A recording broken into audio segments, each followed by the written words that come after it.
Tonight we're going to embark on a rather epic journey together, a journey back through the mists of time to explore the entire story of the Roman Empire.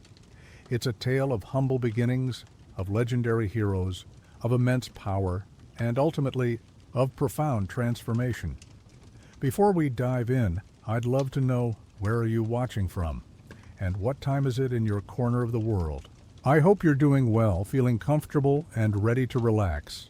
Our story begins not in a grand palace, but in the mists of legend, on the shores of a distant, smoldering city.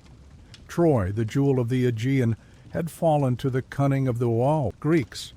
From its ashes, a prince named Aeneas, a man of destiny, a son of the goddess Venus, escaped the carnage.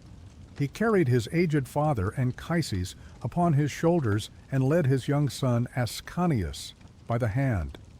With a band of Trojan refugees, he set sail, guided by prophecies and divine will, seeking a new home, a place where Troy could be reborn.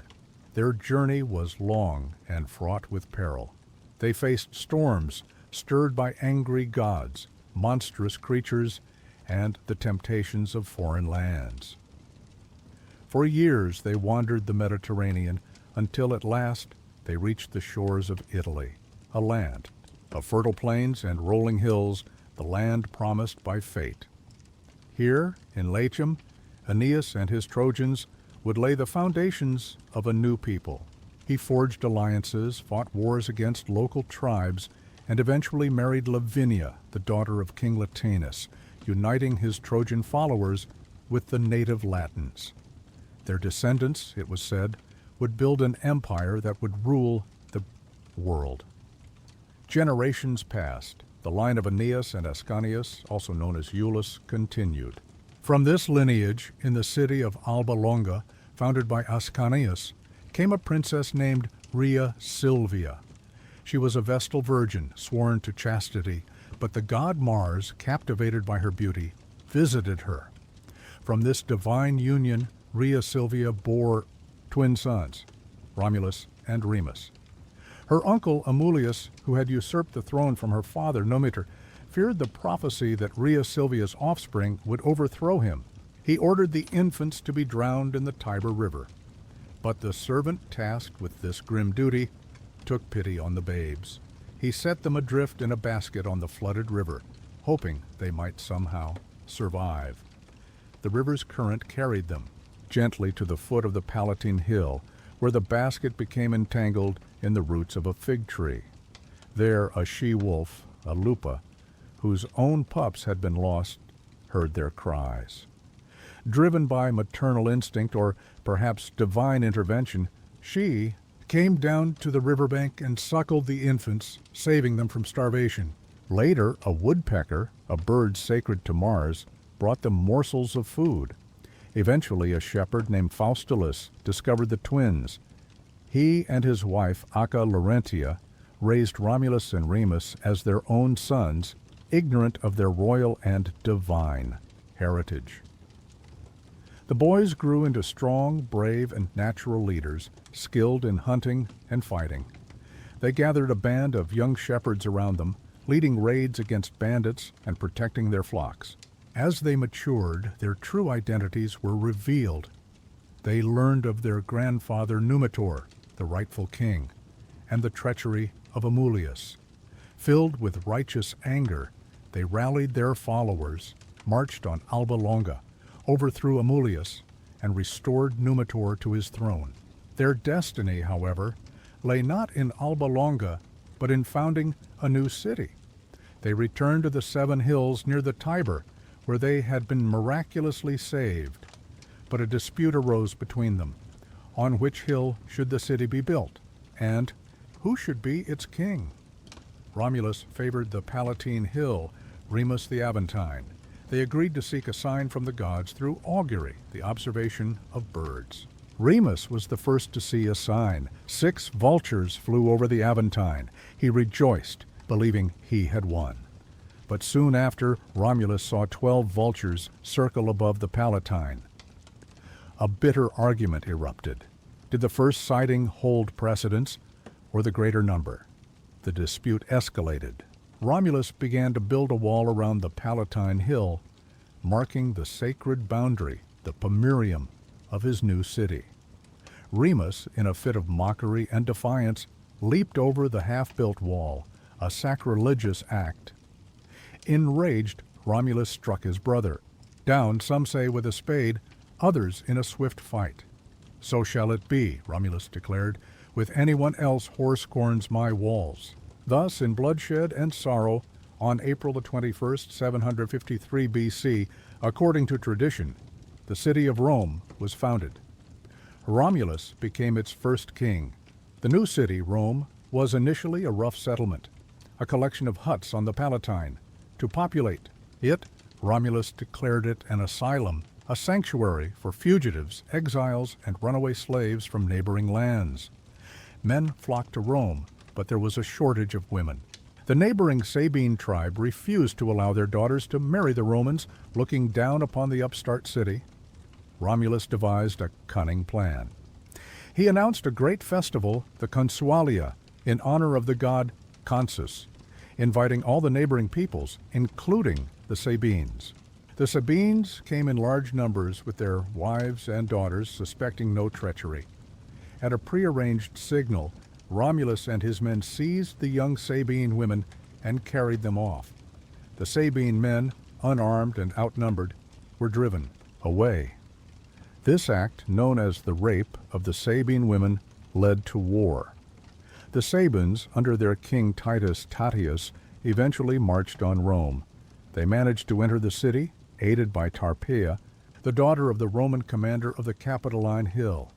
She, tempted by the gold bracelets the Sabine warriors wore, offered to open the city gates in exchange for what they wore on their left arms. The Sabines, disgusted by her treachery, crushed her to death under their shields, which they also carried on their left arms. The Tarpeian rock from which traitors were later thrown was named after her. The battle raged in the valley between the Palatine and Capitoline hills, the future site of the Roman Forum. Just as the Romans were about to be defeated, the Sabine women themselves, now Roman wives and mothers, rushed into the midst of the fighting. With their hair unbound and clothes torn, they pleaded with their fathers and brothers on one side, and their husbands on the other, to stop the bloodshed. They held up their infant children, crying that they did not wish to be widowed or orphaned. Their courageous intervention shamed the warriors. The fighting ceased. Romulus and Titus Tatius made peace, agreeing to rule jointly. The Sabines were integrated into the Roman state, and the two peoples became one. This union brought new strength and resilience to Rome. Romulus reigned for many years, establishing many of Rome's earliest institutions. He created the Senate, a council of elders, patres or fathers, from whom the patrician class would descend, to advise him. He organized the army into legions. He divided the people into 3 tribes and 30 curiae, units for voting and military service. His end, like his beginning, is shrouded in legend. One day, while reviewing his troops on the Campus Martius, a violent storm suddenly arose. Darkness enveloped the area. When the storm subsided, Romulus was gone. Some said he had been taken up to heaven by his father, Mars, and had become the god Quirinus, a protector of Rome. Others whispered that the senators, jealous of his power, had murdered him during the storm and dismembered his body. After an interregnum, Numa Pompilius, a Sabine renowned for his wisdom and piety, was chosen as Rome's second king. Unlike the warlike Romulus, Numa was a man of peace. He focused on establishing Rome's religious institutions and laws. He is credited with creating the Roman calendar, organizing priestly colleges like the Pontiffs and the Vestal Virgins, and building the Temple of Janus, whose gates were open in times of war and closed in times of peace. During his long reign, the gates of Janus remained closed, a testament to the peace he brought. Numa was followed by Tullus Hostilius. A king as warlike as Numa had been peaceful. He renewed Rome's expansionist ambitions, engaging in a fierce war with Alba Longa, Rome's mother city. To avoid a devastating battle, it was decided that the conflict would be settled by a duel between champions, 3 Roman brothers, the Hieraci, against 3 Alban brothers, the Curiati. In a dramatic contest, 2 Romans were killed, but the surviving Horatius, feigning flight, managed to separate and kill the 3 Curiati one by one. Rome was victorious. Alba Longa was destroyed, and its population forcibly moved to Rome, further increasing its size and strength. The next king, Ancus Marcius, was Numa's grandson. He combined the piety of Numa with the martial prowess of Tullus Hostilius. He founded the port of Ostia at the mouth of the Tiber, giving Rome access to the sea and vital trade routes. He also built the first bridge across the Tiber, the Pons Sublicius, and extended Roman territory towards the coast. The era of Latin and Sabine kings ended with Ancus Marcius. The next phase of the monarchy saw the rise of Etruscan influence. Lucius Tarquinius Priscus, or Tarquin the Elder, an immigrant of Greek and Etruscan heritage, became Rome's 5th king. He was a dynamic and ambitious ruler. He waged successful wars, expanded the Senate, and undertook major public works. He laid out the Circus Maximus for chariot races, began the construction of the great temple of Jupiter, Optimus Maximus, on the Capitoline Hill, and initiated the Cloaca Maxima, Rome's great sewer system, which drained the marshy land of the Forum. Tarquinius Priscus was assassinated by the sons of Ancus Marcius, who felt cheated of the throne. However, his wife Tranquil, a shrewd and politically astute woman, managed to secure the succession for their son-in-law, Servius Tullius. Servius was said to have been born a slave, but his destiny was marked by divine omens. He was a great reformer. He conducted Rome's first census, organizing citizens into classes based on wealth for military and taxation purposes. He expanded the city and built the Servian Wall, a new defensive fortification around Rome's 7 hills. Servius Tullius also met a violent end, orchestrated by his own daughter Tullia and her ambitious husband Lucius Tarquinius Superbus, the son or grandson of Tarquinius Priscus. Tullia, eager for her husband to be king, encouraged him to usurp the throne. Tarquinius Superbus, Tarquin the Proud, seized power and had Servius murdered. In a gruesome display of ambition, Tullia is said to have driven her chariot over her father's dead body, which lay in the street. Tarquin the Proud ruled as a tyrant. He disregarded the Senate, executed or exiled his opponents, and burdened the people with forced labor on his grand building projects, including completing the Temple of Jupiter. While he expanded Roman power through warfare and diplomacy, his cruelty and arrogance bred resentment. The breaking point came with an outrage committed by his son, Sextus Tarquinius. While the Roman army was besieging the town of Ardea, Sextus, inflamed by wine and boastful talk about wifely virtue, visited the home of Lucius Tarquinius Collatinus, a kinsman. There, he was overcome by lust for Collatinus's virtuous wife, Lucretia. He threatened her and then raped her. The next day, Lucretia, consumed by shame and grief, summoned her father, Spurius Lucretius, her husband Collatinus, and their close friends, Lucius Junius Brutus and Publius Valerius Poplicola. She told them what Sextus had done, made them swear an oath to avenge her, and then, drawing a dagger, plunged it into her heart, choosing death over dishonor. Her tragic act ignited a revolution. Brutus, who had long feigned dull-wittedness to survive under Tarquin's tyranny, drew the bloody dagger from Lucretia's breast and swore to expel the Tarquins and never again allow a king to rule Rome. He rallied the people of Rome, who were already seething with discontent. The gates of the city were closed to Tarquin the Proud, who was still at the siege of Ardea. The Roman army also declared its support for the revolution. Tarquin the Proud and his sons were exiled, forced to flee to Etruria. The monarchy, after reigning for some 244 years, was abolished. In its place, in the year 509 BC, the Roman Republic was born. A new chapter in Rome's story, one of consuls, senates, and citizen soldiers, was about to begin.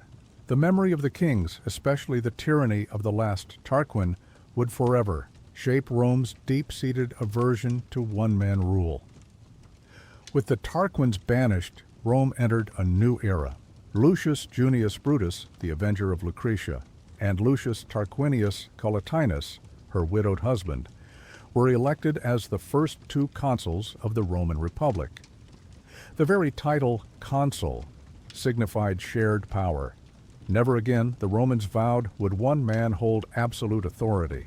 Two consuls elected annually would now lead the state, each possessing the power of imperium, the right to command, but each also holding a veto over the other's actions. This system of checks and balances was designed to prevent tyranny. The Senate, the Council of Elders, established by Romulus, retained its advisory role, but its influence grew immensely, becoming the true anchor of Roman governance. The early years of the Republic were fraught with danger. The exiled Tarquin the Proud did not give up easily. He sought aid from the Etruscan cities, particularly from Lars Porsena, the powerful king of Clusium. Porsena marched on Rome, intending to restore Tarquin to the throne. The city found itself in mortal peril. It was during this war that legendary heroes emerged. One such hero was Horatius Cocles, who with two companions single-handedly defended the Pons Sublicius, the wooden bridge across the Tiber, against the entire Etruscan army, while the Romans frantically chopped it down behind him. Wounded but triumphant, he leaped into the Tiber and swam back to safety. Another tale tells of Gaius Mucius Scaevola, a young Roman noble who infiltrated Porsena's camp intending to assassinate him. He mistakenly killed Porsena's scribe instead. Captured and brought before the king, Mucius showed his defiance by thrusting his right hand into a nearby fire, holding it there without flinching as it burned to demonstrate Roman resolve. "See how little Romans value their bodies when their country's glory is at stake," he declared. Impressed and unnerved by such courage, and perhaps fearing an army of such men, Porsena made peace with Rome and withdrew, abandoning Tarquin's cause. Mucius became known as Scaevola, meaning lefty. Internally, the young republic was also racked by a profound social conflict known as the struggle of the orders.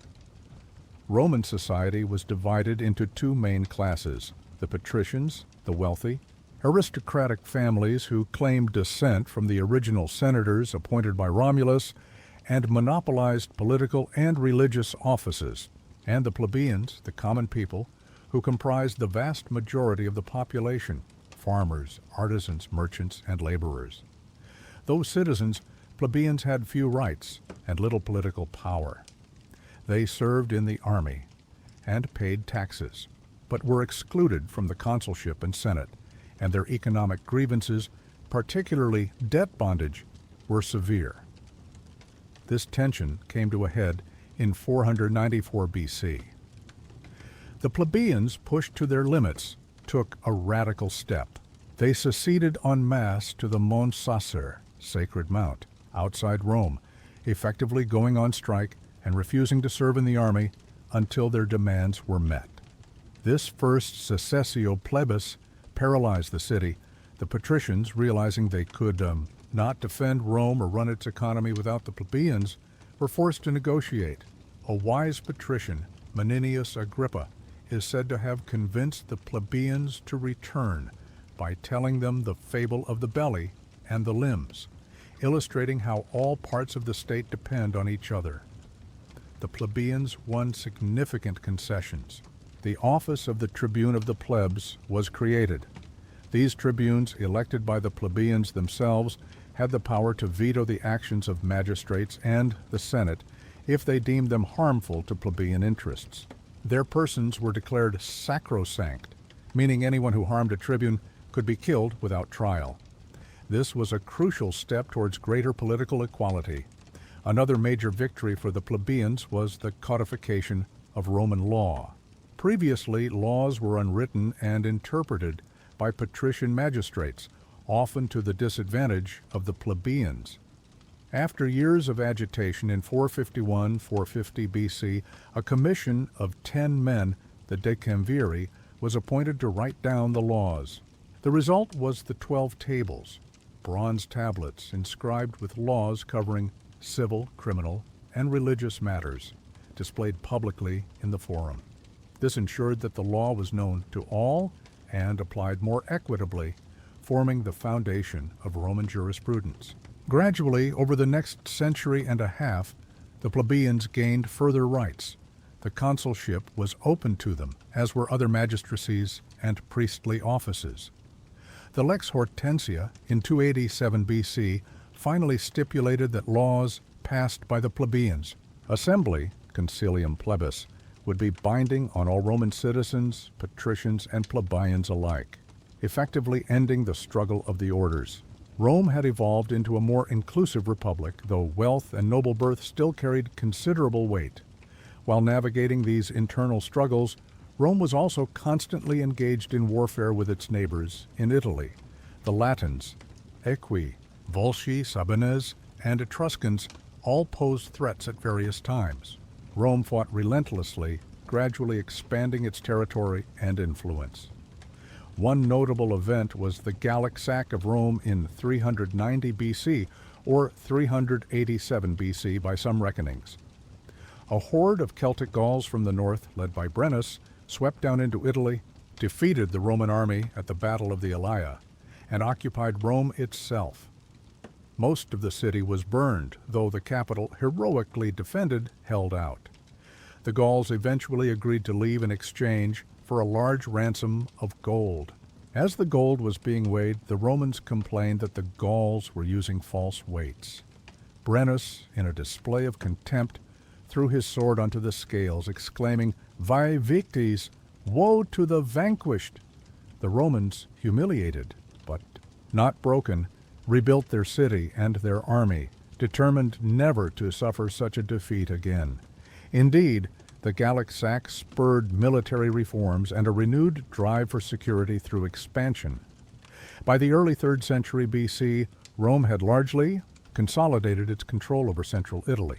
Its next major challenge came from the south, from the wealthy Greek city-states of Magna Graecia, particularly Tarentum. When Tarentum found itself in conflict with Rome, it called upon Pyrrhus, the ambitious king of Epirus in Greece, a renowned military commander and a relative of Alexander the Great. Pyrrhus arrived in Italy in 280 BC with a formidable army, including war elephants, which the Romans had never faced before. He defeated the Romans in 2 major battles, Heraclea and Asculum. However, his victories came at such a heavy cost to his own forces that he famously remarked, "One more such victory, and we are lost." This gave rise to the term Pyrrhic victory. Despite his tactical successes, Pyrrhus could not break Romany, resolve. The Romans refused to negotiate as long as he remained on Italian soil. After an unsuccessful campaign in Sicily and another costly battle in Italy, Pyrrhus, depleted and frustrated, withdrew to Greece in 275 BC. Rome swiftly subdued Tarentum and the remaining Greek cities, extending its dominion over the entire Italian peninsula south of the Po Valley. With Italy secured, Rome's gaze turned westward, across the sea, to the island of Sicily.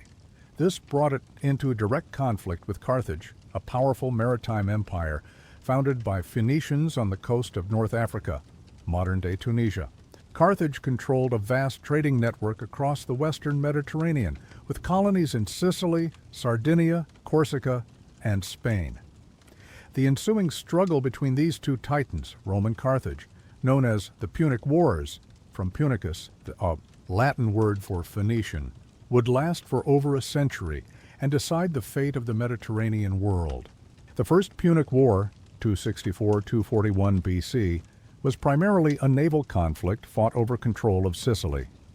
Rome, a land-based power, had little naval experience, but the Romans were nothing if not adaptable and determined.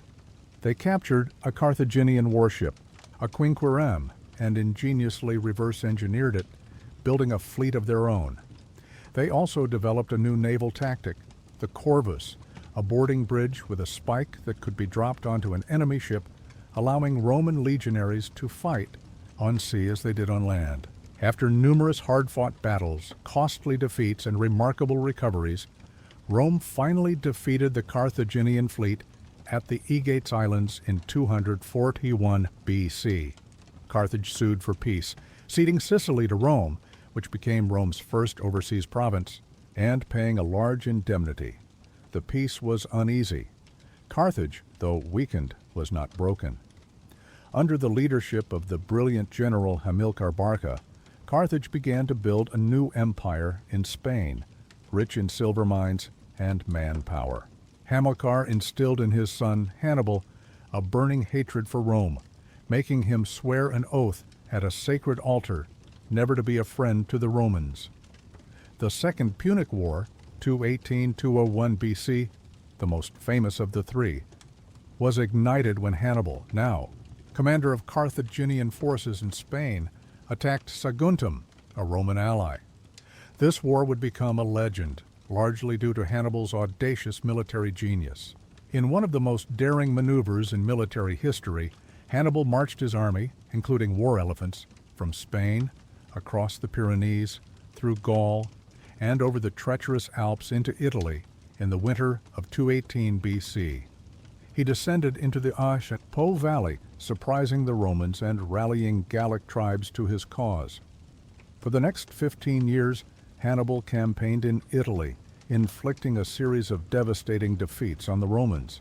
He outmaneuvered and crushed Roman armies at the Trebia River, Lake Trasimene, and most catastrophically, at Cannae in 216 BC.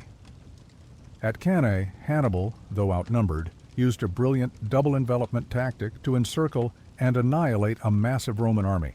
It was Rome's darkest hour. Tens of thousands of Romans were killed, including one of the consuls and many senators.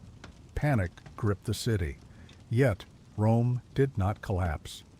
The Romans, under the steadfast leadership of men like Quintus Fabius Maximus, nicknamed Cunctator, the delayer, adopted a strategy of attrition, avoiding pitched battles with Hannibal and instead harassing his supply lines and wearing down his forces. This Fabian strategy, though unpopular, saved Rome.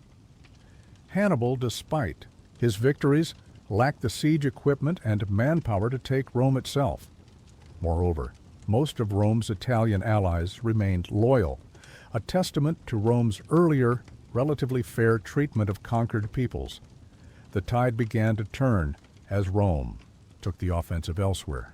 A young Roman general, Publius Cornelius Scipio, later known as Scipio Africanus, achieved remarkable successes in Spain, driving out the Carthaginians. Then Scipio boldly proposed to take the war to Africa, forcing Carthage to recall Hannibal from Italy to defend his homeland.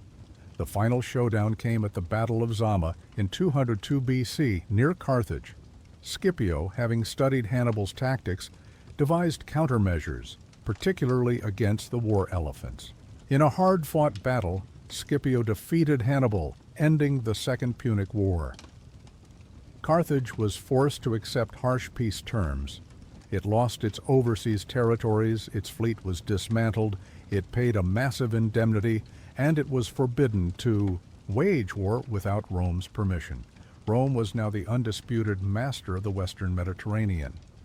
There was a Third Punic War, 149 and 146 BC, but it was a much more one-sided affair.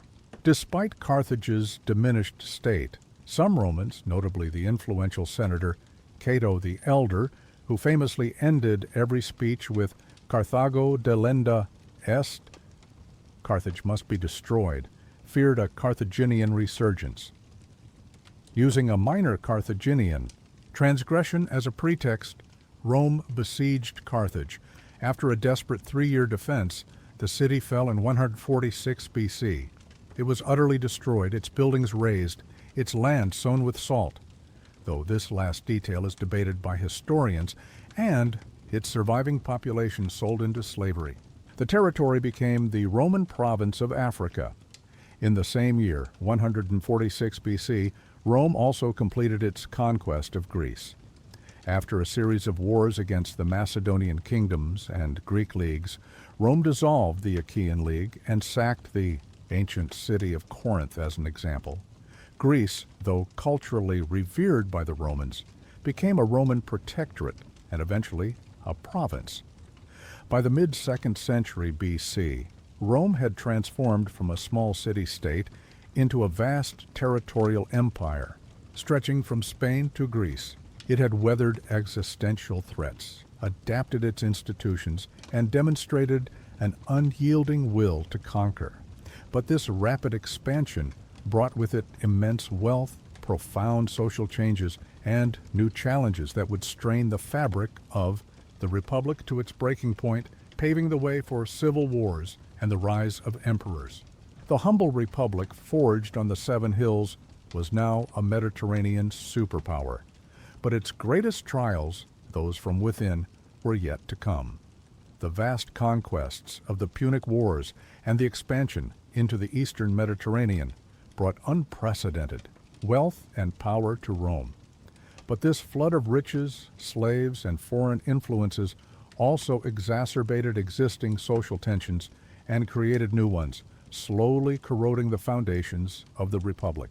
The traditional Roman farmer, the backbone of the early Republic's army and society, found himself increasingly marginalized.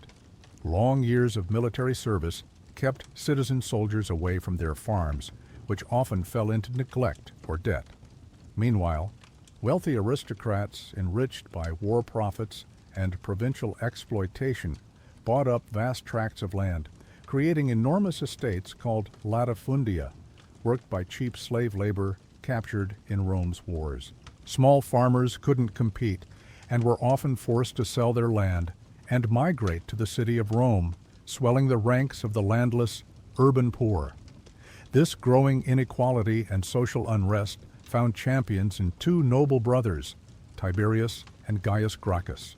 Tiberius Gracchus, elected tribune of the plebs in 133 BC, proposed a land reform law, Lex Sempronia Agraria, to redistribute public land, ager publicus, much of which had been illegally occupied by wealthy landowners, to landless citizens. He argued that this would restore the class of small farmers, strengthen the army, as property ownership was often a prerequisite for military service, and alleviate urban poverty. His proposals met fierce opposition from the senatorial elite, who stood to lose much of their land. Tiberius, bypassing the Senate, took his bill directly to the plebeian assembly. When another tribune, Octavius, vetoed the bill at the Senate's behest, Tiberius took the unprecedented step of having Octavius deposed from office. The law passed, but Tiberius's methods were seen as revolutionary and a threat to senatorial authority. When Tiberius sought re-election as tribune for a second year, a move of questionable legality, his opponents accused him of aspiring to tyranny. Riots broke out, and Tiberius Gracchus, along with hundreds of his supporters, was clubbed to death by a mob of senators and their clients. This was the first instance of open political violence in Rome in centuries, a dark omen for the Republic's future. A decade later, in 123-122 BC, his younger brother, Gaius Gracchus, was elected tribune. Gaius was an even more radical reformer than Tiberius. He revived the land reform law and proposed a wide range of measures, subsidizing grain for the urban poor, the grain dole, establishing new colonies for landless citizens, extending Roman citizenship to Italian allies, and reforming the judiciary to curb senatorial corruption. His ambitious program further alarmed the Senate. Gaius, like his brother, met a violent end. In 121 BC, the Senate passed the Senatus Consultum Ultimum, final decree of the Senate, a form of martial law, authorizing the consuls to see to it that the state suffer no harm. Gaius Gracchus and thousands of his followers were hunted down and killed. The deaths of the Gracchi brothers marked a turning point. Political disputes were no longer settled by debate and compromise, but by violence and bloodshed. The traditional republican system was breaking down. The late 2nd and early 1st centuries BC were dominated by powerful generals who commanded immense loyalty from their troops, often more so than from the state itself. One such figure was Gaius Marius, a novus homo, new man, from a non-aristocratic Roman background. Marius was a brilliant military commander who rose to prominence through his victories against Jugurtha, king of Numidia, and later against Germanic tribes, the Cimbri and Teutones, who threatened to invade Italy. Marius instituted crucial military reforms. He abolished the property qualification for military service, allowing landless citizens, the proletarii, to enlist. These soldiers, looking to their general for land grants and bonuses upon retirement, became fiercely loyal to him personally, rather than to the Senate or the Roman people. This professionalized the army, but also made it a dangerous political tool in the hands of ambitious commanders. Marius was elected consul, an unprecedented 7 times, often in defiance of traditional rules. Marius's rival was Lucius Cornelius Sulla, an ambitious patrician who had served under Marius, but later became his bitter enemy. Their rivalry plunged Rome into its first full-scale civil war. The conflict erupted over command of the war against Mithridates VI, the powerful king of Pontus in the east. When the command initially given to Sulla was transferred to Marius through political maneuvering, Sulla did the unthinkable. He marched his army on Rome itself, a sacrilegious act, and seized the city by force. While Sulla was in the east fighting Mithridates, Marius and his ally Cinna retook Rome, unleashing a bloody purge of Sulla's supporters. Marius died shortly thereafter, but Sulla, having defeated Mithridates, returned to Italy in 83 BC. Another brutal civil war ensued, which Sulla won. He then had himself appointed dictator legibus facendis et re publicae constituendi causa, dictator for the making of laws and for the settling of the constitution, an office with no term limit. Sulla unleashed a reign of terror known as the proscriptions, posting lists of his enemies who could be killed with impunity, their property confiscated. Thousands perished. Sulla enacted constitutional reforms designed to strengthen the Senate and weaken the tribunes, then, surprisingly, voluntarily resigned his dictatorship in 79 BC and retired to private life, dying a year later. Sulla's reforms, however, did not last. The Republic remained deeply unstable, its institutions weakened, its political norms shattered. The stage was set for even more powerful individuals to emerge. Among them were Gnaeus Pompeius, Magnus, Pompey the Great, and Marcus Licinius Crassus. Pompey gained fame for his military successes, suppressing Sertorius's rebellion in Spain and clearing the Mediterranean of pirates.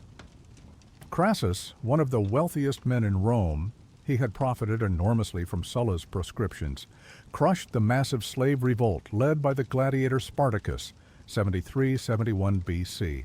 Both men, initially Sullan's supporters, demanded consulships and used their armies to intimidate the Senate into granting their wishes. Into this volatile mix stepped Gaius Julius Caesar, born into an old patrician family, the Julians, who claimed tough descent from Aeneas' son, Iulus. Caesar was ambitious, charismatic, and a brilliant orator and writer. He allied himself with Crassus and Pompey, forming an informal political alliance known as the First Triumvirate in 60 BC. Together, these 3 men effectively controlled Roman politics, bypassing the Senate and using their combined influence and resources to achieve their goals. Caesar became consul in 59 BC and through shrewd political maneuvering and intimidation pushed through legislation favorable to himself and his allies. After his consulship, Caesar secured the proconsulship, governorship of Cisalpine Gaul, Transalpine Gaul, and Illyricum for an extended period. For the next 8 years, 5850 BC, he waged a series of brilliant and brutal military campaigns known as the Gallic Wars, conquering all of Gaul, modern-day France, and Belgium, and even launching brief expeditions to Britain. His victories brought immense wealth, glory, and the unwavering loyalty of his legions. His commentaries on the Gallic War, written in clear, elegant Latin, further enhanced his reputation and popularity back in Rome. While Caesar was in Gaul, the triumvirate began to fray. Crassus, seeking military glory to match Caesar's and Pompey's, launched an ill-fated invasion of Parthia, Persia. He was disastrously defeated and killed at the Battle of Carrhae in 53 BC, his death dissolving the triumvirate. Julia, Caesar's daughter and Pompey's wife, who had been a personal link between the two men, had died a year earlier. With Crassus gone, the rivalry between Caesar and Pompey intensified. Pompey, increasingly wary of Caesar's growing power and popularity, drew closer to the conservative senatorial faction, the Optimates, led by figures like Cato the Younger, who deeply distrusted Caesar and saw him as a threat to the Republic. The Senate, urged on by Pompey and Cato, ordered Caesar to disband his army and return to Rome as a private citizen to stand for election as consul. Caesar knew that if he returned without his army and the immunity of office, his enemies would prosecute and ruin him. He requested permission to stand for consul in absentia and to retain his command. The Senate refused. In January 49 BC, Caesar reached the Rubicon River, the small stream that marked the boundary between his province of Cisalpine Gaul and Italy proper. To cross it with his army would be an act of treason and war against the state. After a period of hesitation, he famously declared, "Alea iacta est," the die is cast, and led his 13th Legion across the river. Civil war was inevitable. Pompey and most of the Senate, unprepared for Caesar's swift advance, abandoned Rome and Italy, sailing to Greece to regroup and raise an army. Caesar quickly secured control of Italy, then turned to Spain, defeating Pompey's legions there. In 48 BC, he crossed to Greece and, despite being outnumbered, decisively defeated Pompey at the Battle of Pharsalus. Pompey fled to Egypt, seeking refuge, but was assassinated on the orders of the young King Ptolemy XIII, who hoped to curry favor with Caesar. Caesar, arriving in Egypt shortly thereafter, was reportedly disgusted by Pompey's murder. He became embroiled in an Alexandrian dynastic struggle, siding with Ptolemy's sister, Cleopatra VII, with whom he began a famous love affair.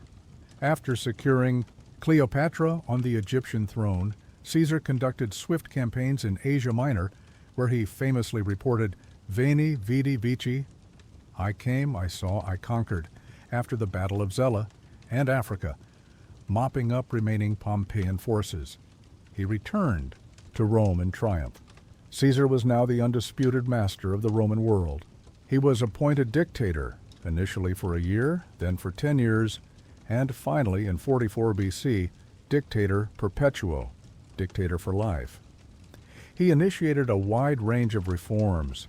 He reformed the calendar, the Julian calendar, which, with minor adjustments, is still used today, relieved debt, resettled veterans in colonies, granted citizenship to many provincials, and launched ambitious public building projects. However, his accumulation of honors and power and his perceived monarchical ambitions alarmed many senators who still cherished Republican ideals. They saw him as a king in all but name, a tyrant who had destroyed the Republic. A conspiracy was formed by a group of senators, led by Marcus Junius Brutus, a descendant of the Brutus who had expelled the Tarquins, and ironically, a man whom Caesar had pardoned and favored, and Gaius Cassius Longinus. On the Ides of March, March 15th, 44 BC, as Caesar entered a meeting of the Senate held at the theater of Pompey, the conspirators surrounded him and stabbed him to death. He reportedly fell at the foot of Pompey's statue, a final bitter irony. The assassins, styling themselves liberators, believed they had restored the Republic. They were tragically mistaken. Caesar's death did not revive the old order. Instead, it plunged Rome into another round of bloody civil wars, which would ultimately lead to the Republic's final demise and the birth of the Roman Empire. The echoes of his name, Caesar, would resonate through history as a title for emperors for centuries to come. The assassination of Julius Caesar on the Ides of March 44 BC did not, as the conspirators hoped, restore the Republic. Instead, it unleashed a new wave of chaos and civil war that would last for 13 years. The liberators, led by Brutus and Cassius, found that while many senators sympathized with their act, the Roman populace, influenced by Caesar's popularity and the powerful eulogy delivered by his loyal lieutenant Mark Antony at Caesar's funeral, turned against them. A new set of powerful figures emerged to fill the vacuum left by Caesar. Chief among them was Mark Antony, Caesar's experienced general and consul at the time of his death. Another was Marcus Aemilius Lepidus, another of Caesar's loyal commanders. And then there was a surprise contender, Gaius Octavius, Caesar's grandnephew, whom Caesar had secretly adopted as his son and heir in his will. Octavius, only 18 at the time, was a shrewd and calculating young man. He quickly traveled to Rome, adopted the name Gaius Julius Caesar Octavianus, Octavian, and, using Caesar's name and vast fortune, began to rally support among Caesars, veterans, and the plebeians. Initially, Octavian allied himself with senators like Cicero, who saw him as a tool to counter Antony's power, but Octavian soon proved he was no one's pawn. In 43 BC, he reconciled with Antony and Lepidus, forming the Second Triumvirate. Unlike the first, this triumvirate was a legally constituted three-man dictatorship with powers to rule the state. One of their first acts was to institute a new round of proscriptions, even more brutal than Sulla's. Thousands of their political opponents and wealthy citizens were declared outlaws and murdered, their property confiscated to fund the triumvir's armies. Among the victims was the great orator Cicero, whose eloquent speeches against Antony, the Philippics, had earned him Antony's lethal enmity. With Rome secured, the triumvirs turned their attention to the liberators, Brutus and Cassius, who had fled to the east and raised a large army. In 42 BC, at the Battle of Philippi in Macedonia, the forces of Antony and Octavian decisively defeated the Republican armies. Brutus and Cassius, seeing their cause lost, committed suicide. The last hopes of the old Republic died with them. The triumvirs then divided the Roman world among themselves. Antony took the wealthy east, Octavian the troublesome west, including Italy, and Lepidus was given Africa. Lepidus was soon sidelined, leaving Antony and Octavian as the two dominant figures. Their alliance, however, was always uneasy, fraught with suspicion and rivalry. Antony established his base in the east, where he became entangled with Cleopatra VII, the Queen of Egypt, Caesar's former lover. Their political alliance soon blossomed into a passionate love affair. Together, they dreamed of a grand Hellenistic empire in the east, with Alexandria as its capital. Antony, though a skilled general, seemed to be increasingly under Cleopatra's influence, adopting Eastern customs and granting her Roman territories. Meanwhile, Octavian, in Rome, skillfully consolidated his power. He presented himself as the champion of Roman tradition and Western values, contrasting his sober Roman virtues with Antony's perceived decadence and Oriental lifestyle. He waged a masterful propaganda campaign against Antony, portraying him as a slave to a foreign queen who sought to rule Rome from Egypt. The breaking point came when Antony divorced Octavian's sister, Octavia, whom he had married to cement their alliance, and publicly declared Caesarion, Cleopatra's son, by Julius, Caesar as Caesar's true heir, a direct challenge to Octavian's legitimacy. Octavian, in turn, illegally obtained and published Antony's will, which confirmed his grants of Roman territory to Cleopatra and her children, and expressed his wish to be buried in Alexandria. This outraged Roman sentiment. The Senate swayed. By Octavian declared war, not on Antony, to avoid the stigma of another civil war, but on Cleopatra. The final conflict took place in 31 BC at the naval battle of Actium, off the coast of Greece. Octavian's fleet, commanded by his brilliant admiral Marcus Vipsanius Agrippa, decisively defeated the combined fleet of Antony and Cleopatra. Antony and Cleopatra managed to escape and fled back to Egypt, but their cause was lost. The remaining forces deserted or surrendered. Octavian pursued them to Alexandria. In 30 BC, as Octavian's legions closed in, Antony falsely informed that Cleopatra was dead, committed suicide by falling on his sword. Cleopatra, after a failed attempt to negotiate with Octavian, also took her own life, traditionally by allowing an asp to bite her, rather than be paraded in Octavian's triumph in Rome. Egypt was annexed as a Roman province, its vast wealth flowing into Octavian's coffers. Caesarion was executed, eliminating a potential rival.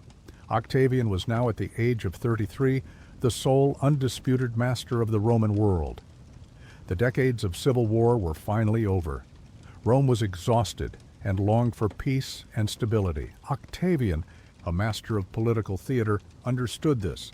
He knew that Romans still harbored a deep aversion to monarchy. So instead of declaring himself king or dictator for life, he carefully crafted a new political order, one that preserved the outward forms of the republic while concentrating real power in his own hands. In 27 BC, in a carefully staged ceremony, Octavian restored the republic to the Senate and the Roman people. He renounced his extraordinary powers and offered to retire to private life. The grateful Senate, in return, persuaded him to retain control of several key provinces, those with the largest armies, and bestowed upon him new honors and titles. He was given the title Augustus, meaning revered or illustrious, a name with religious overtones by which he would henceforth be known. He was also granted the title Princeps Senatus, first senator, and Princeps Civitatis, first citizen, implying he was merely the leading figure in a restored republic. This new system, where the emperor ruled under the guise of republican legality, became known as the Principate. Augustus also accumulated various republican offices and powers, such as the tribunician power, potestas tribunicia, which gave him the sacrosanctity of a tribune and the right to veto and propose legislation, and imperium proconsular meius, supreme command over all Roman legions. He meticulously maintained the facade of the republic. Consuls were still elected, the Senate still met, and assemblies still passed laws. But Augustus, through his immense personal authority, auctoritas, his control of the army, and his vast personal wealth, held the ultimate power. The long reign of Augustus, 27 BC, 14 AD, ushered in an era of unprecedented peace and prosperity known as the Pax Romana, Roman peace, which would last for roughly 2 centuries. Augustus initiated a vast program of reconstruction and reform. He reorganized the army, creating a professional standing force loyal to the emperor, and established the Praetorian Guard, an elite unit stationed in Rome to protect the emperor. He reformed provincial administration to curb corruption and exploitation.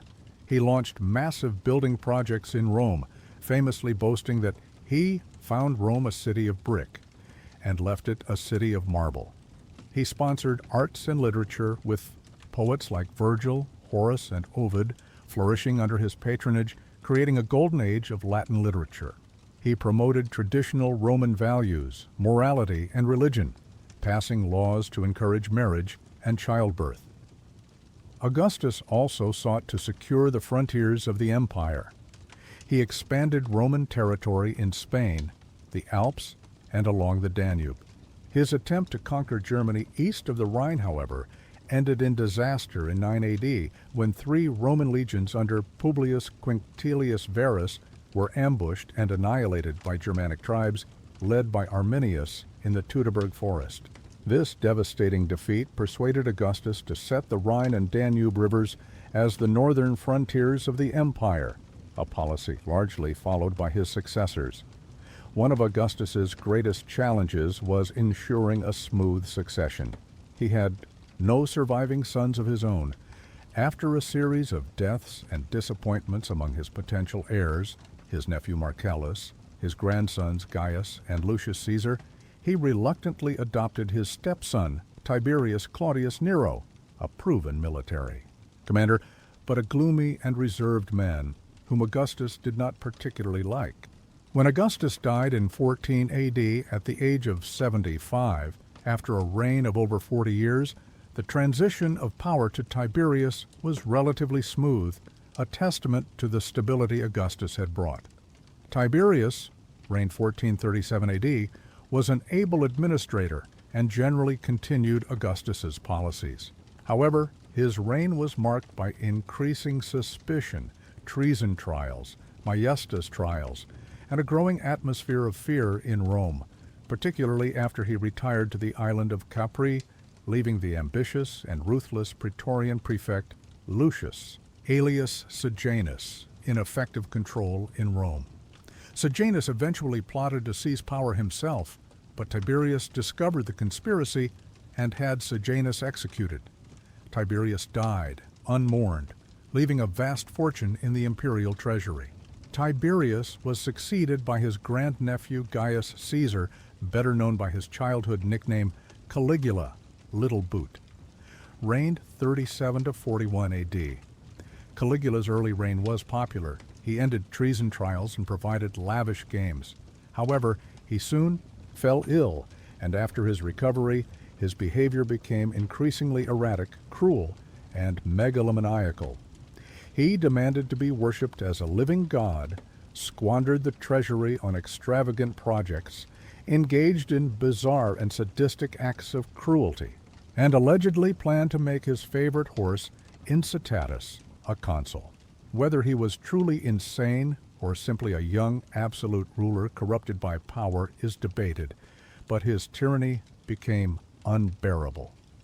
In 41 AD, Caligula was assassinated by officers of the Praetorian Guard. In the chaos following Caligula's assassination, the Praetorian Guard, rummaging through the imperial palace, found Caligula's uncle, Claudius, hiding behind a curtain, fearing for his life. Claudius, reigned 4154 AD, was an unlikely emperor. He was physically awkward, suffered from a limp and a stammer, and had been dismissed by his family as a scholarly recluse, but the Praetorians proclaimed him emperor, and the Senate, despite some talk of restoring the Republic, reluctantly acquiesced.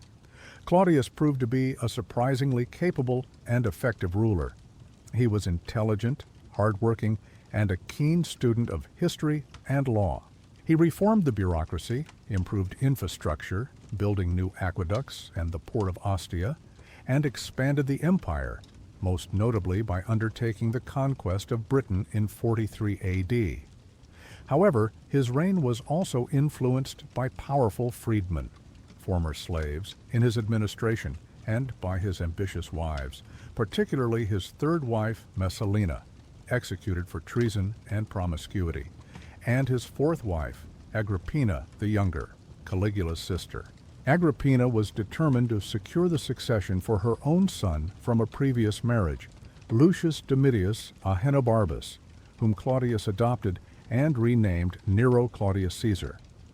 Agrippina is widely believed to have poisoned Claudius in 54 AD once. Nero was old enough to rule.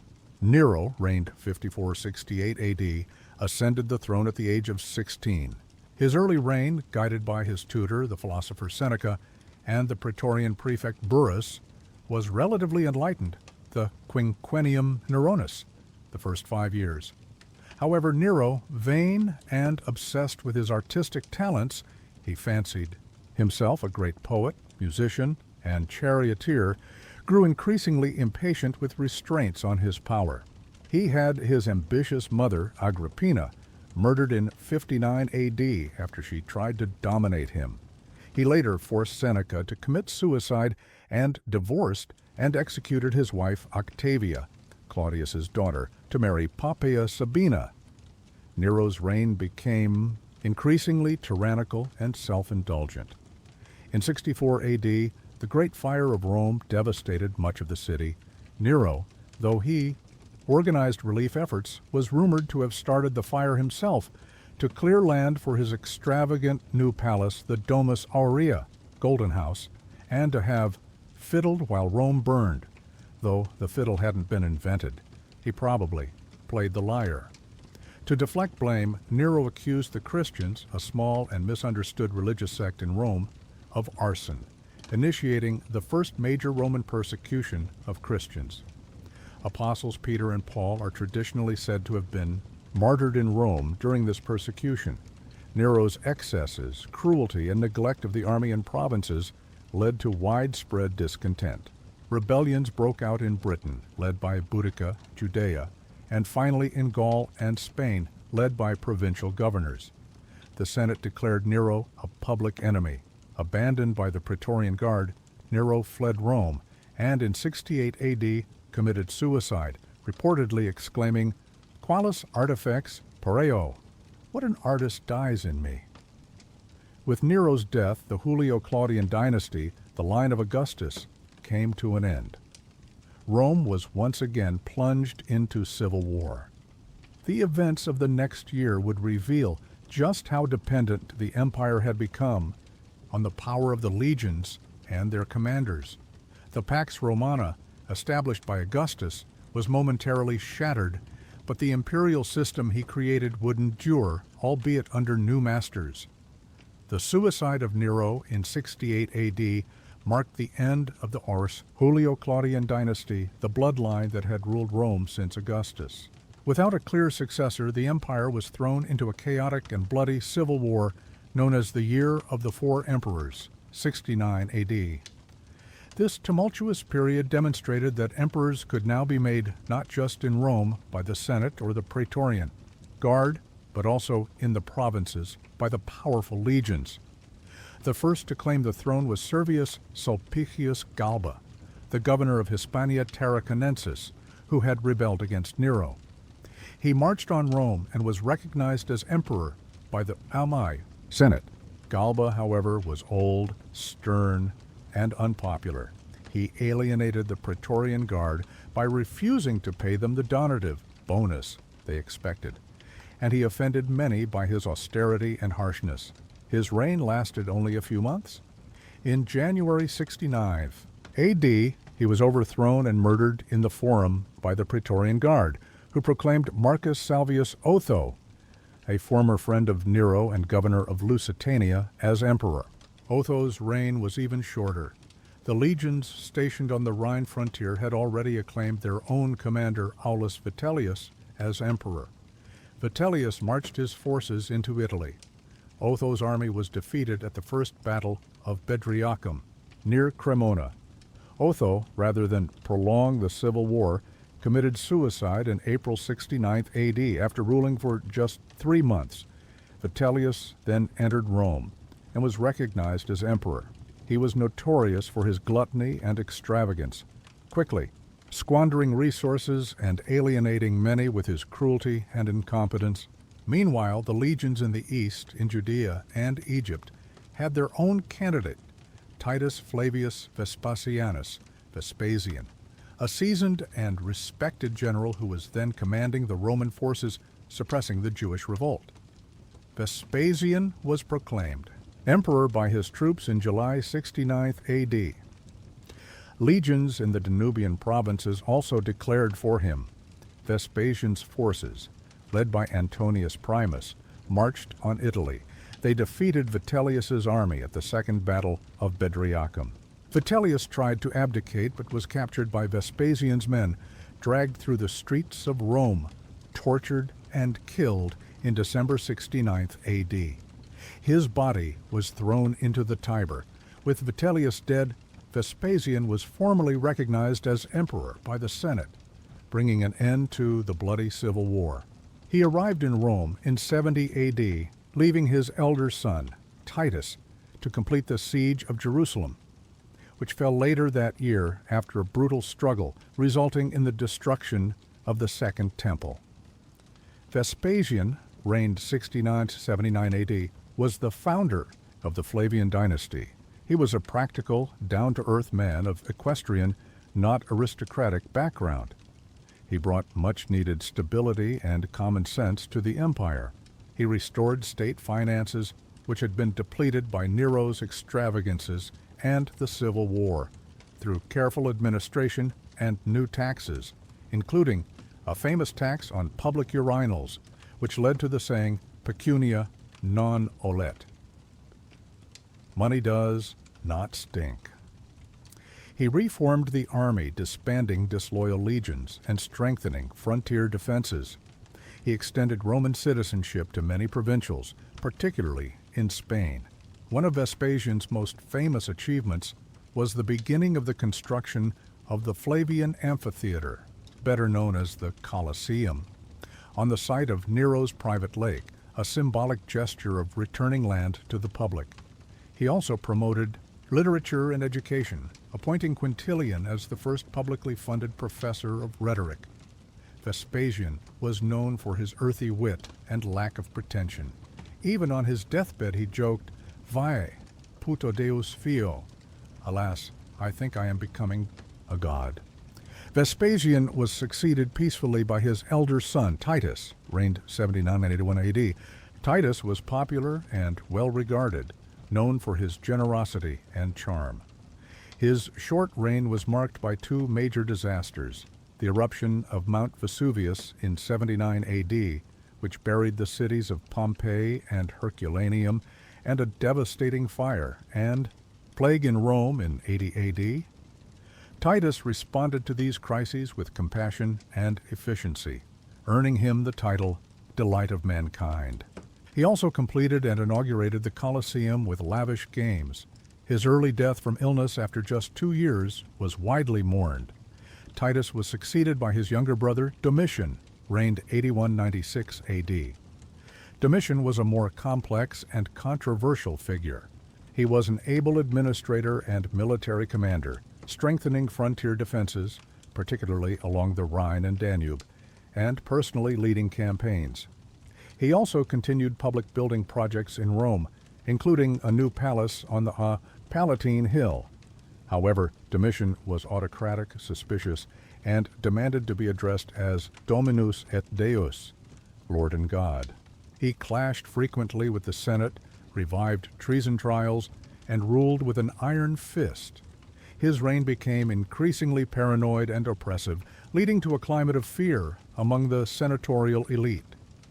In 96 AD, Domitian was assassinated in a palace conspiracy involving members of his own household and, possibly, his wife, Domitia Longina. With Domitian's death, the Flavian dynasty ended. The Senate, eager to assert its influence, quickly chose an elderly and respected senator, Marcus Cocius Nerva, as emperor. Nerva's reign, 96-98 AD, was short but significant. He restored liberties, ended treason trials, and swore an oath not to execute senators without trial. Most importantly, facing pressure from the army, which was still loyal to Domitian's memory, and seeking a stable succession, Nerva adopted a proven military commander, Marcus Ulpius Trajan, as his heir. This act established a precedent for the adoptive emperors, where the reigning emperor chose his successor based on merit and ability rather than blood kinship, leading to what many historians consider the golden age of the Roman Empire. Trajan, reigned 98 to 117 AD, was the first Roman emperor born outside Italy. He was from Italica in Spain.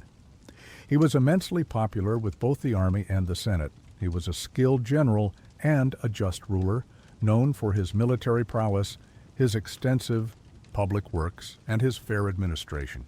Trajan embarked on major expansionist campaigns, most notably the conquest of Dacia, modern-day Romania, rich in gold mines, commemorated by Trajan's column in Rome, which depicts scenes from the Dacian Wars.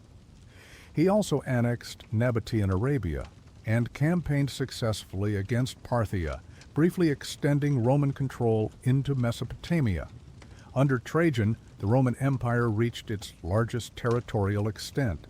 In Rome, Trajan undertook vast building projects, including Trajan's Forum, Trajan's Market, and new aqueducts and roads. He also implemented social welfare programs, such as the Alimenta, a state fund to support poor children in Italy. He was known for his approachability and respect for the Senate. Pliny the Younger, a contemporary governor, corresponded with Trajan, and their letters provide valuable insight into provincial administration and Trajan's character. Trajan died of illness while returning from his Parthian campaign. Trajan had adopted his cousin, Publius Aelius Hadrian, as his successor. Hadrian, reigned 107 to 138 AD, was a highly cultured and intelligent emperor, a great admirer of Greek civilization. Unlike Trajan, Hadrian was not an expansionist. He recognized that the empire was overstretched and focused on consolidation, defense, and internal development. He abandoned Trajan's conquests in Mesopotamia, deeming them indefensible.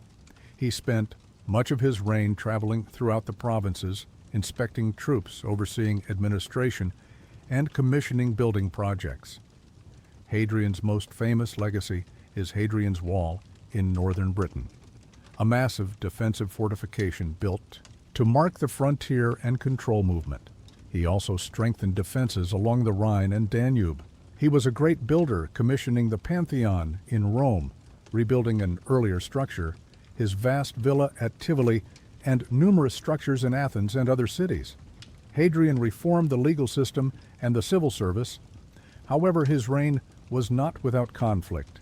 A major Jewish revolt in Judea, the Bar Kokhba Revolt, 132-136 AD, was brutally suppressed, leading to widespread devastation and the dispersal of the Jewish population. Hadrian died after a long illness, having adopted Antoninus Pius as his heir on the condition that Antoninus, in turn, adopt the young Marcus Aurelius and Lucius Verus. Antoninus Pius reigned 138 to 161 AD, presided over what was perhaps the most peaceful and prosperous period in Roman history. He was known for his piety, clemency, and good governance. Unlike Hadrian, he rarely left Italy, ruling capably from Rome. His reign was largely devoid of major wars or internal strife, a true golden age of the Pax Romana. He maintained Hadrian's policies of consolidation and sound administration. He was highly respected and beloved, and his reign is often seen as the peak of Roman imperial stability. Upon Antoninus's death, he was succeeded as planned by Marcus Aurelius, reigned 161-180 AD, and Lucius Verus, reigned 161-169 AD, as co-emperors, the first time Rome was ruled by two Augusti simultaneously. Lucius Verus, though less capable than Marcus, commanded Roman forces in a successful war against Parthia. He died of illness in 169 AD, leaving Marcus Aurelius as sole emperor. Marcus Aurelius was a Stoic philosopher, and his Meditations, a collection of personal reflections on duty, virtue, and acceptance of fate, remains a classic of Stoic thought. Despite his philosophical inclinations and love of peace, his reign was dominated by almost constant warfare. Barbarian tribes, including the Marcomanni, Quadi, and Sarmatians, launched major incursions across the Danube frontier, leading to the long and difficult Marcomannic Wars. Marcus spent many years on campaign, personally leading his troops. His reign was also afflicted by the Antonine Plague, possibly smallpox, brought back by troops returning from the east, which devastated the population and economy of the empire for years. Marcus Aurelius, despite the tradition of adoptive succession, chose his own son, Lucius Aurelius Commodus, as his heir, making him co-emperor in 177 AD. This decision, breaking with the successful pattern of the previous 5 good emperors, Nerva, Trajan, Hadrian, Antoninus Pius, and Marcus Aurelius, would prove to be a fateful one. When Marcus Aurelius died in 180 AD, possibly of the plague while on campaign near Vindobona, Vienna, the golden age of the adoptive emperors came to an end. The empire, though still vast and powerful, was beginning to show signs of strain from constant warfare, plague, and the immense challenges of governing such a diverse and sprawling territory. The calm of the Pax Romana was about to be shattered. The death of Marcus Aurelius in 180 AD and the accession of his 19-year-old son, Commodus, marked a stark departure from the era of the 5 good emperors. While Marcus had been a philosopher king devoted to duty and the welfare of the state, Commodus, reigned 180-192 AD, was vain, cruel, and uninterested in the responsibilities of governance. He quickly made peace with the Germanic tribes, abandoning his father's hard-won gains, and returned to Rome to indulge his pleasures. Commodus saw himself as a new Hercules, frequently appearing in public dressed as the demigod, complete with lion skin and club. He scandalized the Roman elite by fighting as a gladiator in the arena, a disgraceful act for an emperor. He left the administration of the empire to a series of corrupt favorites, while he engaged in debauchery and increasingly erratic behavior. He renamed Rome Colonia Commodiana and declared himself a living god. His reign was marked by conspiracies, purges, and a growing atmosphere of terror. Finally, on New Year's Eve 192 AD, Commodus was assassinated in a palace coup orchestrated by his mistress Marcia, his chamberlain Eclectus, and the Praetorian prefect Quintus Aemilius Latus. He was strangled in his bath by a wrestler named Narcissus. Commodus's death, like Nero's, plunged the empire into another period of civil war, known as the Year of the 5 Emperors, 193 AD. The Praetorian Guard auctioned off the imperial throne to the highest bidder, the wealthy senator Didius Julianus, an act that outraged both the populace and the powerful provincial armies. 3 prominent generals quickly emerged as rivals for power: Pescennius Niger in Syria, Clodius Albinus in Britain, and Lucius Septimius Severus in Pannonia, on the Danube frontier. Septimius Severus, a ruthless and ambitious commander of Punic, North African origin, acted most decisively. He marched on Rome, deposed and executed Didius Julianus, and disbanded the existing Praetorian Guard, replacing it with his own loyal legionaries. He then dealt with his rivals, defeating Pescennius Niger in the east, and after a period of uneasy alliance, Clodius Albinus in Gaul at the bloody Battle of Lugdunum in 197 AD. Septimius Severus, reigned 193-211 AD, was the founder of the Severan dynasty. He was a military autocrat who openly relied on the army for his power, famously advising his sons on his deathbed to enrich the soldiers and scorn all other men. He increased army pay, granted soldiers new privileges, and militarized the administration. He waged successful wars against Parthia, sacking their capital Ctesiphon, and campaigned in Britain, strengthening Hadrian's Wall. He died in Eboracum, York, while on campaign. He was succeeded by his 2 sons, Caracalla and Geta, whom he had intended to rule jointly. However, the brothers hated each other. In 212 AD, Caracalla had Geta murdered in their mother's arms and then massacred thousands of Geta's alleged supporters. Caracalla, reigned 211-217 AD, was a brutal and cruel ruler, but his reign is notable for one major act: the Constitutio Antoniana, Antonine Constitution of 212 AD, which granted Roman citizenship to virtually all free inhabitants of the empire. The motives for this edict were likely mixed. to increase the tax base, as citizens paid certain taxes non-citizens did not, and to foster a greater sense of unity. Caracalla was assassinated by a disgruntled soldier while on campaign against Parthia.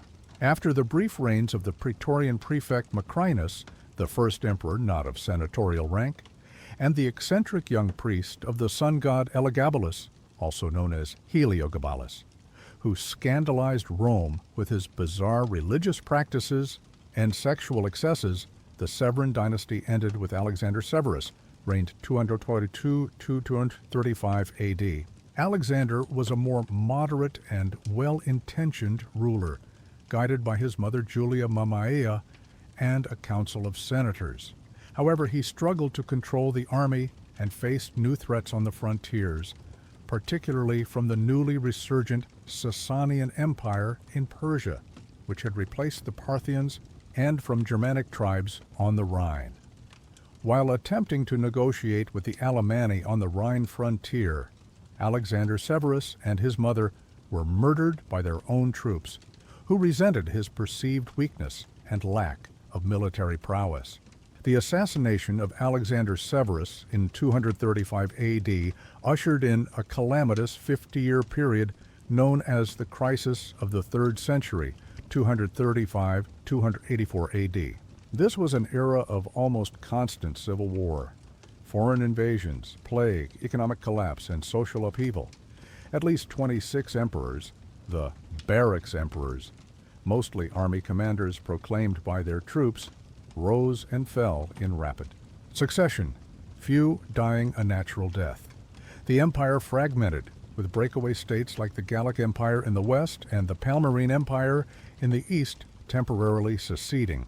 Barbarian tribes, Goths, Franks, Alemanni, Vandals, and others breached the frontiers along the Rhine and Danube, raiding deep into Roman territory. The Sasanian Persians launched devastating attacks in the east, even capturing the Roman Emperor Valerian in 260 AD, a profound humiliation. The economy suffered from rampant inflation as emperors debased the currency to pay their troops, disruption of trade, and excessive taxation. Plague, possibly the plague of Cyprian, swept through the empire, further depopulating regions and weakening the state. Cities declined and large landowners became more powerful and self-sufficient, foreshadowing the manorial system of the Middle Ages. Despite the chaos, the empire did not completely disintegrate. A series of capable soldier emperors, often from Illyricum, the Balkans, emerged in the latter part of the crisis to restore order. Claudius Gothicus, reigned 268-270 AD, won a major victory over the Goths. Aurelian, reigned 270-275 AD, known as Restitutor Orbis, restorer of the world, defeated the breakaway Gallic and Palmyrene empires, reuniting Roman territory. He also built the Aurelian walls around Rome, a sign of the insecurity of the times, and attempted currency reform. However, these strong emperors often fell victim to assassination as well. The crisis finally ended with the accession of Diocletian, reigned 284-305 AD. Diocletian was a brilliant administrator and reformer, another Illyrian soldier who rose through the ranks. He recognized that the empire was too vast and complex for one man to rule effectively, especially in an age of constant threats on multiple frontiers. In 293 AD, he established the Tetrarchy, rule of 4.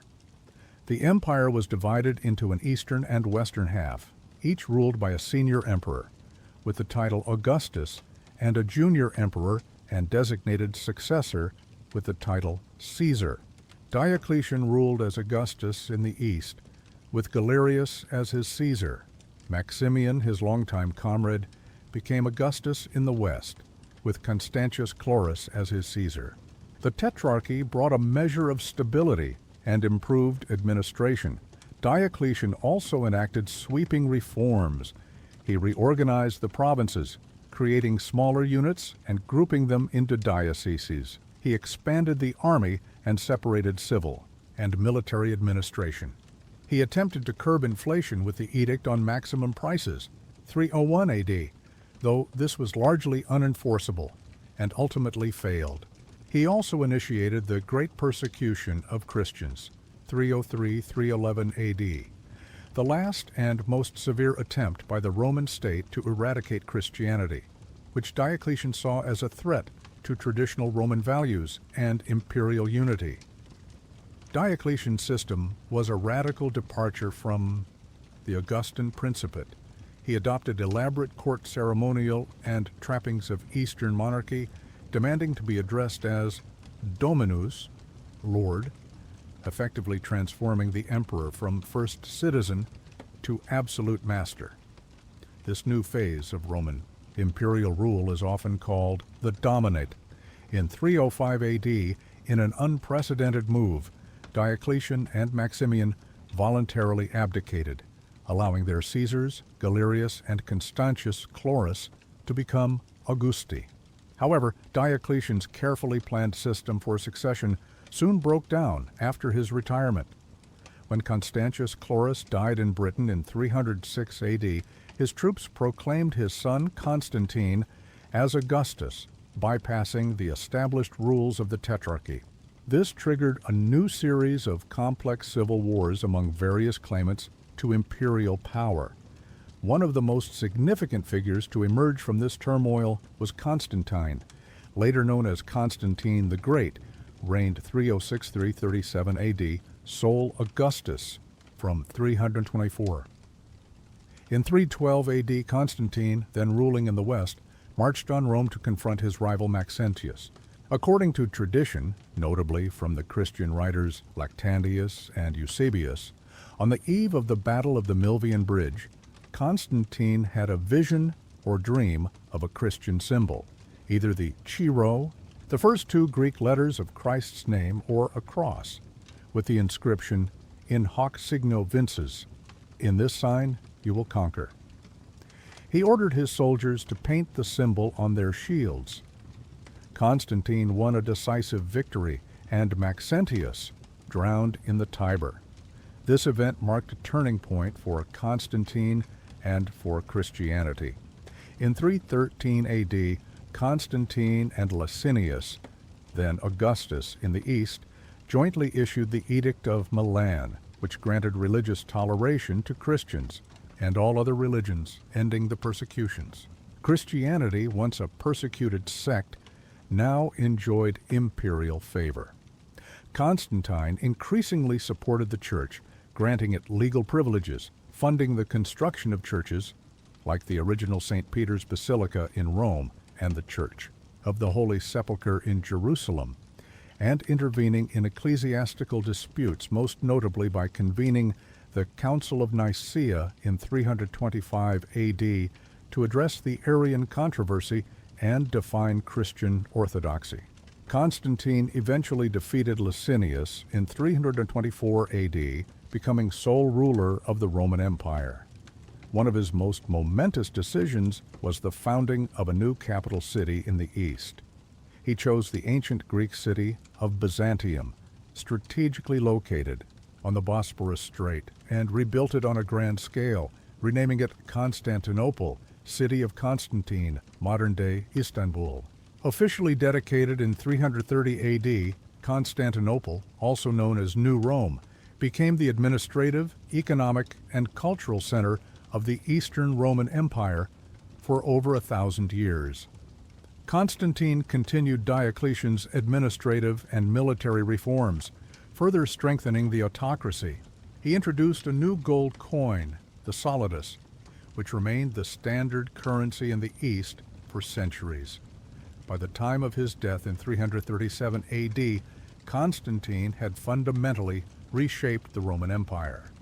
He had reunited it under a single ruler, established a new capital, and set Christianity on the path to becoming the dominant religion of the empire. The Roman world was no longer centered on the city of Rome and its pagan traditions.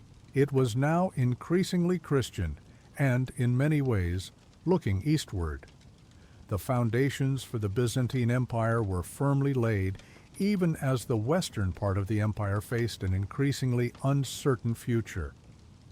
Constantine the Great, upon his death in 337 AD, had intended for the empire to be ruled jointly by his three sons, Constantine II, Constantius II, and Constans, and two of his nephews. This arrangement, however, quickly dissolved into internecine conflict. Within a few years, Constantine II and Constans were dead, and Constantius II emerged as the sole Augustus, reigning until 361 AD. His reign was preoccupied with defending the frontiers against Persians in the east and Germanic tribes in the west, as well as dealing with internal religious disputes, particularly the ongoing Arian controversy. Constantius II was succeeded by his cousin Julian, reigned 361-363 AD, known to history as Julian the Apostate. Julian, a nephew of Constantine the Great, had been raised Christian but secretly converted to paganism, admiring classical Greek philosophy and culture. As emperor, he attempted to revive traditional Roman paganism and curb the growing influence of Christianity, though he generally avoided outright persecution. He was a capable military commander and scholar, but his reign was cut short when he was killed in battle during a campaign against the Sasanian Persians. Julian was the last pagan Roman emperor. His attempt to reverse the tide of Christianization ultimately failed. The emperors who followed Julian, such as Jovian and Valentinian I, were Christian. Valentinian I reigned 364-375 AD, again divided the empire for administrative purposes, taking the west for himself and appointing his brother Valens as emperor in the east. Valentinian was a strong military leader who focused on defending the Rhine and Danube frontiers. The late 4th century witnessed increasing pressure from barbarian peoples along these frontiers, often driven westward by the Huns, a nomadic people migrating from Central Asia. In 376 AD, a large group of Goths, fleeing the Huns, sought permission from Emperor Valens to cross the Danube and settle in Roman territory as foederati, allies bound by treaty to provide military service. Permission was granted, but Roman officials mistreated the Goths, leading to a rebellion. In 378 AD, at the Battle of Adrianople, the Gothic heavy cavalry decisively defeated the Roman army, and Emperor Valens himself was killed. This was a catastrophic defeat, demonstrating the vulnerability of Roman infantry to barbarian cavalry and the growing military power of the Germanic peoples. Theodosius I reigned 379-395 AD, also known as Theodosius the Great, became emperor in the east after Valens's death. He eventually became sole ruler of the entire empire.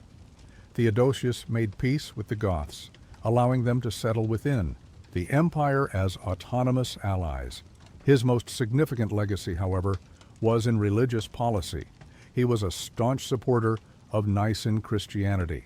In 380 AD, he issued the Edict of Thessalonica, making Nicene Christianity the official state religion of the Roman Empire. He suppressed paganism, closing temples and banning sacrifices, and also took measures against Christian heresies. The Olympic Games, a pagan festival, were held for the last time in 393 AD. Upon Theodosius's death in 395 AD, the empire was formally and permanently divided between his two young sons, Arcadius in the east, capital Constantinople, and Honorius in the west, capital initially Milan, later Ravenna. Though theoretically still one empire, the two halves increasingly diverged politically, economically, and culturally. The Eastern Roman Empire, with its greater population, wealth, defensible capital, and more stable administration, proved more resilient. The Western Roman Empire, facing more intense barbarian pressures, internal instability, and economic decline, entered a period of terminal crisis. The early 5th century in the West was dominated by the figure of Flavius Stilicho, a general of Vandal origin who served as regent for the young Honorius. Stilicho skillfully defended Italy against Gothic invasions led by Alaric and other barbarian incursions. However, court intrigues and suspicions about his ambitions led to his execution in 408 AD. With Stilicho gone, the West's defenses crumbled. In 410 AD, Alaric and his Visigoths, after being denied land and payment, marched on Rome and sacked the city for 3 days. Though the physical damage was not as severe as some later accounts suggested, the psychological impact was immense. The Eternal City, which had not been breached by a foreign enemy for 800 years since the Gauls in 390 BC, had fallen. The event sent shockwaves throughout the empire and prompted thinkers like St. Augustine to write the City of God, distinguishing between the earthly city and the eternal heavenly city. Throughout the 5th century, the Western Roman Empire steadily disintegrated. Barbarian groups carved out kingdoms within its former territories. The Visigoths in Spain and southwestern Gaul, the Vandals, who crossed from Spain to North Africa. Under their king Gaiseric in Africa, the Franks in northern Gaul, the Burgundians in southeastern Gaul, and the Angles, Saxons, and Jutes in Britain, from which Roman legions had been withdrawn earlier in the century. Roman emperors in the West became increasingly powerless, often puppets of powerful barbarian generals, magistri militum, like Ricimer. One of the last major military efforts of the Western Roman Empire was against the Huns, led by their fearsome king Attila, the Scourge of God. In 451 AD, a combined Roman and Visigothic army, commanded by the Roman general Aetius and the Visigothic king Theodoric I, confronted Attila at the Battle of the Catalonian Plains, or Chalons, in Gaul. The battle was bloody and inconclusive, but it halted Attila's advance into Gaul. Attila invaded Italy the following year, sacking Milan, but turned back before reaching Rome, allegedly after an appeal by Pope Leo I. Attila died in 453 AD, and his Hunnic Empire quickly collapsed. Aetius, the last of the Romans, was assassinated in 454 AD by Emperor Valentinian III, who himself was assassinated shortly thereafter. In 455 AD, Rome was sacked again, this time by the Vandals under Gaiseric, who sailed from Carthage. This sack was more destructive than Alaric's.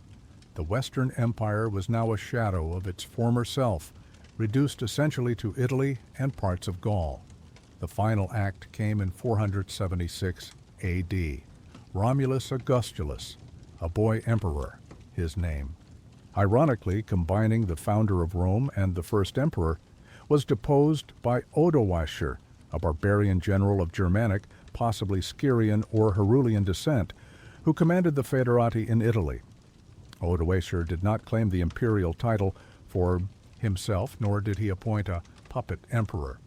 Instead, he sent the imperial insignia, the symbols of imperial power, to Zeno, the Eastern Roman emperor, in Constantinople, effectively acknowledging Zeno's authority over the whole empire and requesting to be recognized as Zeno's patrician and ruler of Italy. This event, the deposition of Romulus Augustulus, is traditionally taken by historians to mark the fall of the Western Roman Empire, though it was more of a culmination of a long process of decline and transformation rather than a single sudden event. For the people living at the time, the change might not have seemed so definitive. Odoacer ruled Italy for over a decade until he was overthrown and killed by Theodoric the Great, king of the Ostrogoths, who invaded Italy with Zeno's blessing and established an Ostrogothic kingdom there. While the Western Empire fragmented into various Germanic kingdoms, the Eastern Roman Empire, centered in Constantinople, continued to thrive and evolve. This Eastern Empire, often referred to by later historians as the Byzantine Empire, though its inhabitants always considered themselves Romans, Romaioi, preserved Roman law, administration, and culture, albeit increasingly infused with Greek. Language and Orthodox Christianity for another 1,000 years. In the 6th century, the Eastern Emperor Justinian Firmus reigned 527-565 AD, made a concerted effort to reconquer the lost western territories. His generals, Belisarius and Narses, waged long and devastating wars, briefly recovering North Africa from the Vandals, Italy from the Ostrogoths, and parts of Spain from the Visigoths. Justinian is also famous for his codification of Roman law, the Corpus Juris Civilis, which became the foundation for many modern legal systems, and for his ambitious building program, including the magnificent Hagia Sophia in Constantinople. However, Justinian's reconquests proved to be ephemeral. Italy, in particular, was ravaged by the Gothic Wars and soon fell prey to another Germanic people, the Lombards. The Eastern Roman Empire faced its own challenges: wars with the Sasanian Persians, the rise of Islam, and the Arab conquests in the 7th century, which stripped it of Syria, Egypt, and North Africa, and later conflicts with Slavs, Bulgars, Seljuk Turks, and Western European crusaders. Yet it endured, a beacon of civilization and learning throughout the Middle Ages, until Constantinople finally fell to the Ottoman Turks in 1453 AD. The legacy of Rome, however, outlived even the fall of Constantinople. Its contributions to law, language, Latin, the parent of the Romance languages, literature, architecture, engineering, philosophy, and the concept of a universal empire profoundly shaped Western civilization and beyond. The Roman Catholic Church, based in Rome, carried forward Roman administrative traditions and the Latin language. The idea of Rome continued to inspire rulers and states throughout the Middle Ages and into the modern era, from Charlemagne's Holy Roman Empire to the imperial ambitions of later European powers. The story of the Roman Empire, from its mythical founding by demigods on the Seven Hills to its eventual division and transformation, is a vast and complex tapestry woven with threads of legendary heroism, republican virtue, brutal conquest, civil war, imperial grandeur, cultural flourishing, profound crisis, and enduring influence. It is a story of human ambition, achievement, folly, and resilience, a story that continues to fascinate and instruct us, its echoes still resonating in the world we inhabit today. And so, as our long tale draws to a close, the mists of time settle once more. But the shadow of the eagle, the symbol of Roman power, still stretches far,